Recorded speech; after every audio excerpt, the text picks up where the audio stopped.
She came back to the table smiling like nothing had happened. Like I hadn't just watched her spin under his arm, laugh at his whispers, and lean in close enough that even the chandelier above probably blushed. The worst part? She didn't even look guilty. She sat down across from me, smoothed out her dress, reached for her wine like she was on some rom-com date night, and not sitting next to the man who was very obviously unraveling inside his rented tux. I didn't say anything at first. I just stared at the spot on her neck where his hand had been, right below her ear, right where I used to kiss her when she was frying eggs in the morning wearing my old band hoodie. She caught me staring and tilted her head. "What?" she asked, soft and sweet, like I was the one being weird. And I should have just let it go, right? I should have swallowed the pit in my throat and pretended like everything was fine, like I wasn't watching my marriage flicker behind her pupils like a dying light bulb. But instead, I leaned forward and said, as calmly as I could, "If you step out there and dance with him again, then we'll be having a different talk." The second I said it, the room felt colder. Not literally, just colder. Like I'd cracked something sacred wide open. Something we weren't supposed to talk about. She blinked, slowly, then smiled, not warmly, not kindly, just tightly. "It was just a dance, Milo." Milo, my name. Funny how your own name can sound like a warning when it's said like that. I looked around the room, the perfect lighting, the fake laughter, the clinking glasses. And suddenly, it felt like I was the only person in the room who didn't get the joke. But the joke was coming. Oh yeah, because 5 minutes later, she got another message on her phone. She tilted the screen away from me, smiled again, and excused herself from the table. She didn't say where she was going, but I already knew. And I swear on everything I have left, I didn't follow her. Not then, but I should have. Because if I had, maybe I would have known how long it had really been going on. I watched her walk away, past the waiters carrying half-empty trays, past the overly polished couples pretending to care about the silent auction. She didn't look back once, not even a glance. You know how they say body language never lies? Well, her heels told the truth loud and clear. She wasn't walking like someone going to the restroom. She wasn't strolling like someone just stepping out for air. Her steps were too sharp, too purposeful. Her shoes were pointing towards something, or someone, and it damn sure wasn't me. I waited 5 minutes, maybe 6. I stared at my untouched dessert, a tiny overpriced cheesecake that looked like it belonged in a museum. I should have left it alone. Should have stayed seated, kept my pride intact, and just let it all slide off me like I always do. But instead, I stood up. I didn't rush. I didn't storm. I just floated, like my legs belonged to someone else. I walked past the marble hallway, through the velvet curtain lounge, until I got to the side hallway that led toward the back elevators. The ones employees weren't supposed to use. And that's when I heard it. Not voices. Laughter. Her laughter. Soft, breathy, private. The kind she used to save for our bedroom on Sunday mornings. And then his voice. Braden. Smooth, low. Like he thought he was in a movie. I couldn't make out the words, but I didn't need to. It wasn't about what he said. It was the way he said it. Like he'd been there before.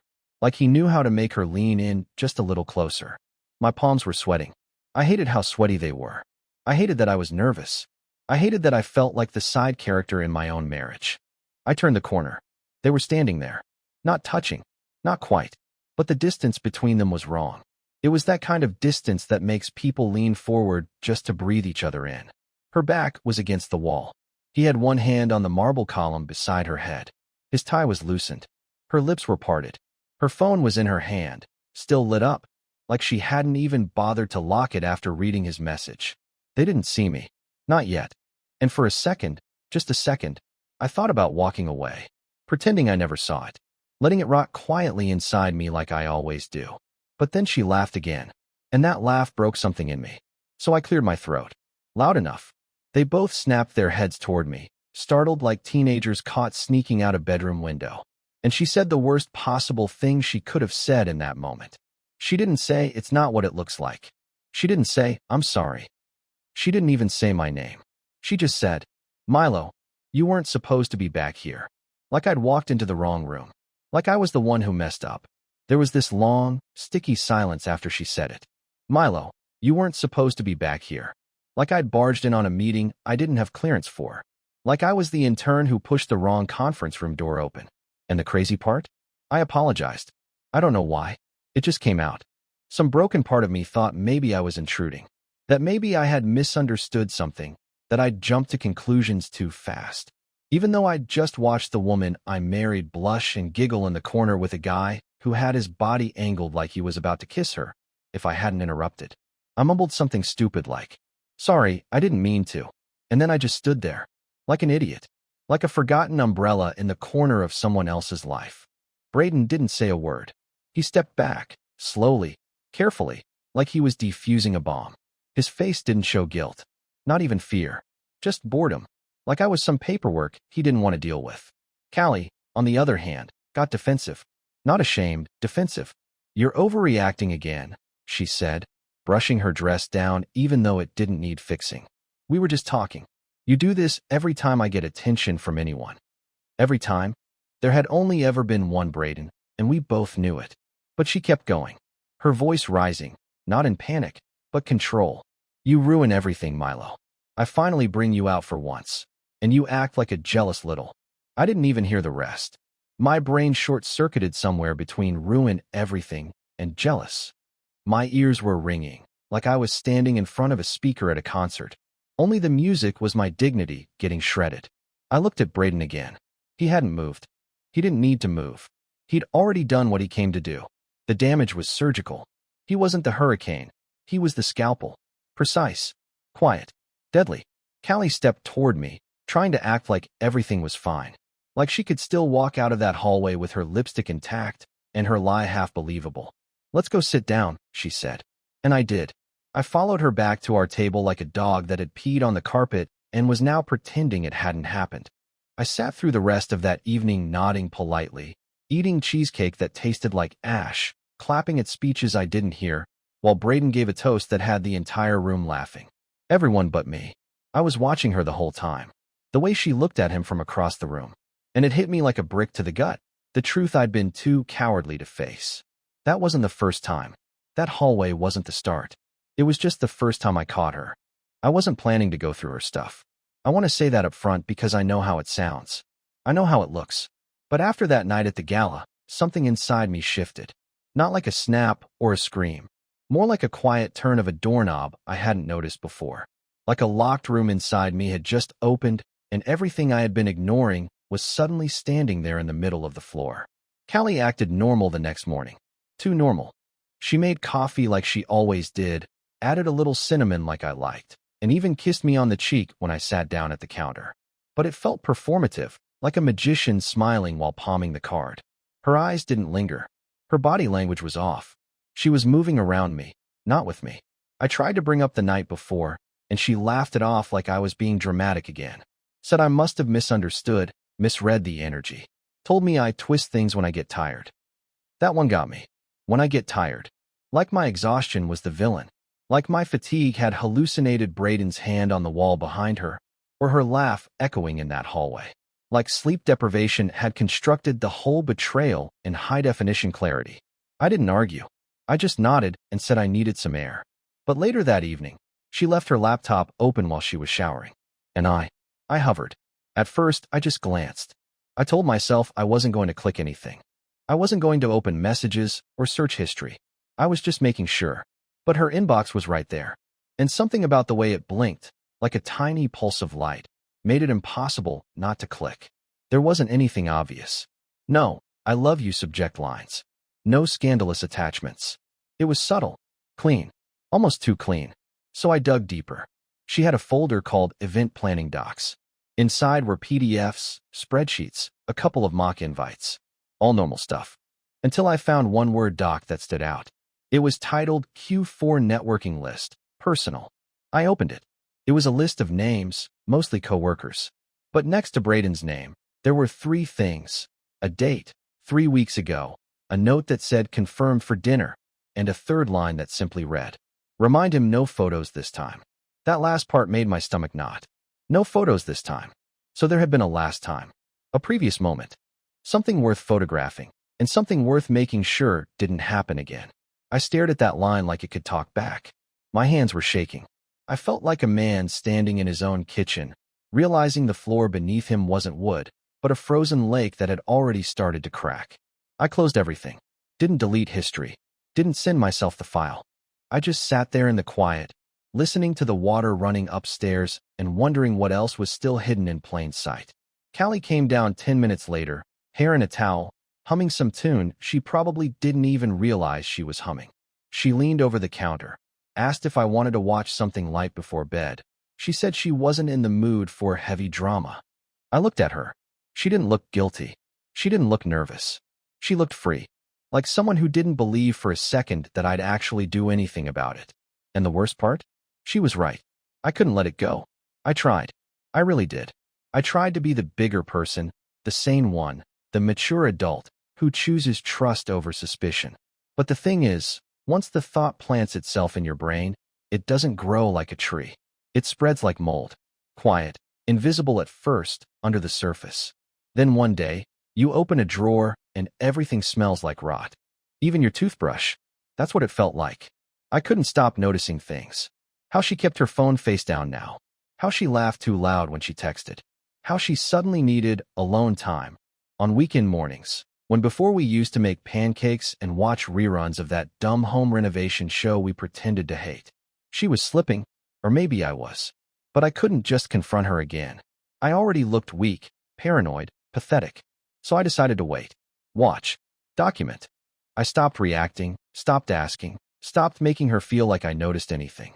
And the moment I became invisible, she got comfortable. It started with the wine. She began keeping a bottle in the downstairs fridge. Not the kitchen one, the one in the garage. Said it was for guests, but we didn't have any. She'd go out there around 10 p.m., barefoot, humming, and come back with a glass already poured. No cork pop. No pouring sound. She was hiding it. She didn't think I'd notice, and maybe she wanted me not to care. Then there was the gym bag. Callie never worked out. She called yoga, lying to yourself, and expensive pants.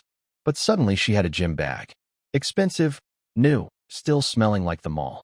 She'd leave with it twice a week, never sweaty when she got home, no receipts, no class schedules on the counter like she used to do when she actually went to that spin class 3 years ago. I waited 3 weeks before doing anything. Then one night, she left the bag in the hallway. She never does that. She always puts it in the closet. Maybe she got lazy. Maybe she thought I wouldn't look. But when she went upstairs to shower, I knelt by the bag and slowly unzipped it. Inside, leggings, a water bottle, a hoodie that wasn't hers, and a small black pouch with makeup wipes and a miniature perfume bottle. Not a gym bag. A reset kit. I zipped it back up and put it exactly how I found it. That night, I set an alarm for 2:43 a.m. I don't know why that time. I just had a gut feeling. I waited until she drifted off, her soft breathing, one hand curled under her cheek, like she didn't have a secret in the world. I let myself fake sleep for hours before the alarm buzzed quietly in my pocket. I silenced it instantly and slid out of bed like I was sneaking past a sleeping bear. I went downstairs. Her phone was on the charger in the living room. No password. She thought I didn't care anymore. I opened the texts. She'd renamed him Dan HR. Dan didn't work in HR. I checked their company directory months ago during a moment of weakness. He wasn't in HR. His name wasn't Dan. Their thread was mostly deleted, classic Callie. But she'd missed one. One message, sent that very evening at 10:11 p.m., just before the wine run. Friday. Same room. I'll bring the music this time, winking face. I didn't know what that meant, but I knew it wasn't yoga, and I knew it wasn't innocent. I stood there in the dark, holding the phone like it was a loaded weapon. My heart was pounding, but my hands weren't shaking. Not this time. This time, I wasn't surprised. I wasn't even angry. I was calm. So calm it scared me. I put the phone back, exactly where it was. I went back upstairs, climbed into bed beside her, and watched her sleep until the sky turned gray. Because now I knew. Friday was 3 days away. And this time, I wouldn't be standing in a hallway catching whispers. This time, I'd be waiting before she even walked through the door. Friday came like a funeral I couldn't reschedule. She spent the morning pretending to scroll through her phone while sipping coffee, occasionally looking up to ask if I had any weekend plans, her way of checking if I'd be home. I played my part perfectly. Told her I might help my brother fix his back porch, maybe grab a drink with Eric from work. Neither of those things existed. I don't even have a brother. And I haven't spoken to Eric in 6 months. But she smiled, kissed me on the cheek, and said, "Have fun." She packed light. Just that gym bag again. Same hoodie. Same pouch. Same lie. I waited until she pulled out of the driveway. Counted to 60. Then I grabbed my own bag, smaller, older, already packed, and left through the side entrance like a man sneaking out of his own life. I didn't follow her directly. I already knew where she was going. I'd gone there the night before. A small boutique hotel on the edge of town. Too upscale for random business travelers, too private for locals to notice. It had one rear entrance, no cameras in the hallway, and a front desk staffed by a sleepy teenager who didn't even look up when I asked for a room with a very specific request. I'd like room 218 or the one next to it. Please. I gave him a fake name, Hampton, and paid in cash. He didn't ask for ID. Just handed me the key to room 219 like I was checking in for a nap. That night, I arrived an hour early. Parked 3 blocks away. Walked in through the back. No cameras. No witnesses. Just me and the hum of the ice machine. The hallway smelled like expensive soap and nervous secrets. I left the lights off in the room. Sat on the edge of the bed. Listened through the thin wall, heart thumping in my ears like war drums. At 7:12 p.m., I heard footsteps. Soft, deliberate. The quiet click of heels on carpet. The unmistakable jingle of her keycard. Then, the door to 218 opened. And closed. She was inside. I put my ear against the wall. Muffled sounds. Drawers opening. Water running. A cork being pulled. Music playing, soft, jazzy. Something she wouldn't normally listen to unless she was playing a part. I waited. At 7:36 p.m., a second pair of footsteps. He didn't knock. He just walked in like he belonged there. Like they'd done this before. Voices. Low. Comfortable. Laughter. I don't know how long I sat there, hand hovering over my phone, thumb resting on the record button without pressing it. I could have filmed the whole thing through the keyhole if I really wanted to. Could have barged in. Could have screamed. Could have flipped the mattress, torn the curtains, called her every name in the book and then some. But I didn't. Instead, I slid my phone into my jacket and pulled out something else, an old mini tape recorder I hadn't used since college. I pressed record and held it gently against the wall. Not for revenge. Not for leverage. Just to hear it back later, so I could convince myself it was real. I sat in that room for 2 hours, listening to pieces of a life that didn't belong to me anymore. Her voice softened in a way it hadn't with me in months. He told jokes. She told secrets. At one point, she called him baby. That one word hit harder than all the others combined. At 9:44 p.m., I heard the music stop. Then silence. The kind of silence that screams if you know how to listen. I stood up, grabbed my bag, and walked out of the room without a sound. I didn't slam the door. I didn't make a scene. I just left. Because this wasn't about catching her anymore. This was about deciding what I wanted to do with the truth I already knew. I didn't sleep that night. I drove aimlessly until dawn, windows down, music off, just letting the cold air cut through whatever was left of me. I passed gas stations, closed diners, empty parking lots glowing under security lights. The town looked peaceful, like it had no idea someone inside it had just watched his whole life slip through a crack he'd been pretending wasn't there. I parked 3 blocks from our house, same spot I'd used earlier, and waited until the sun crept over the rooftops. I didn't want the neighbors to see me come in. I didn't want questions. I didn't want to explain why I looked like a man who had finally found the monster in the closet and didn't feel any safer for it. When I stepped inside, the house smelled like her shampoo. That citrus vanilla scent that used to mean warmth and now meant secrets. I didn't go upstairs. Instead, I sat at the kitchen table, pulled out a notepad, and started writing. Not a letter, not a goodbye, just a list. I titled it, Things I Know Now. And under that, I started writing down the facts. One by one, as clinically as possible. No emotion, no metaphors. Just, he's not an HR. You've used this hotel before. There was a bottle of wine already open. You didn't delete all the messages. You never looked surprised. It wasn't for her. It was for me. I needed to see it in black and white. A page full of reality, no longer watered down by hope or the version of her I used to believe in. I left the list right there, center of the table. No envelope. No dramatic flourish. Just a quiet declaration. I'm not blind anymore. Then I went upstairs. She was still asleep. Her face looked peaceful, like she hadn't spent the night doing anything worth losing sleep over. Her gym bag was on the floor, unzipped.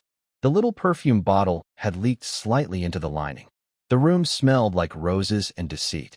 I showered, got dressed, sat on the edge of the bed, and watched her for a while. Not like a man who still loved her, not even like a man who hated her. More like someone who's just now realizing the person in front of them is a stranger wearing the mask of someone familiar. She stirred, turned over, blinked a few times. "You're up early," she mumbled. I smiled. "Yeah, couldn't sleep." She didn't ask why, didn't seem to care. I told her I'd be gone most of the day, maybe even overnight. "Guy's thing," I said. She nodded like it was background noise. Before I left, I slipped something else onto the table beside the list. A small, rectangular envelope. Inside it was a hotel receipt with the room number circled. Room 219. I didn't write a single word. No threats. No ultimatums. Just the number, the date, and the name on the receipt. Lyle Hampton. I wanted her to wonder. Not panic. Not confess. Just wonder. Because I wasn't sure what scared her more, the idea that I knew, or the idea that I might not do anything about it. I walked out the door without slamming it. And this time, I didn't look back. I didn't hear from her for nearly 2 days. No calls. No texts. Not even a "where are you?" which told me everything I needed to know. She'd seen the list. She'd seen the envelope. And instead of reaching out, she went silent. Honestly, I expected rage. A breakdown. A carefully constructed sob story. I expected her to play the victim, accuse me of spying, twist it all until I was the villain again. But she didn't. She vanished into her guilt like it was a second skin she'd been waiting to shed in private. I spent those 2 days at an old cabin my uncle left me before he passed. No electricity, no internet, just a fireplace and a worn-out chair that groaned every time you shifted your weight. I brought a notebook, a bottle of water, and silence. And for the first time in a long time, I listened to it. I didn't cry. I didn't scream. I didn't fantasize about revenge or dramatic confrontations. I just sat with the truth. Let it settle. Let it stretch out. And eventually, something strange happened. I felt relief. Because for months, maybe longer, I'd been holding on to something that had already slipped away. I'd been clinging to a version of her that no longer existed. If she ever did at all. I was in love with the idea of what we used to be. But love, I realized, should never make you feel this small. On the morning of the 3rd day, I drove home. She was sitting at the kitchen table when I walked in, her eyes puffy, hair unbrushed, the list still in front of her. She looked up like she didn't know what to say, and I didn't make her. I just nodded. "I'll move out next week," I said quietly. "I'll take the guest room until then." She opened her mouth to say something. Maybe to apologize, maybe to deny, maybe to ask for something she no longer had the right to ask for. But I held up a hand. "It's okay," I said. "You don't owe me an explanation. I already lived it." I packed slowly, deliberately. No scenes, no arguments, no broken plates or loud goodbyes. I wasn't going to let her chaos be the last chapter of my piece. The day I moved out, I left her a letter. Just 1 page. "You don't get to keep the version of me that forgave you before you ever said sorry. That version's gone. But I hope you find whatever it is you're really looking for. I hope you're honest about it this time. With them. With yourself. You don't owe me anything now. And I owe myself everything I've been denying." That night, in my new apartment, I sat on the balcony with a slice of grocery store pizza and no plan for what came next. And you know what? It felt good. Not cinematic. Not perfect. But real. There was no final text from her. No second betrayal. No explosive twist. Just quiet. And a strange kind of freedom in knowing I walked away with my dignity intact. Not because I fought for it, but because I chose it. Sometimes healing doesn't look like getting even.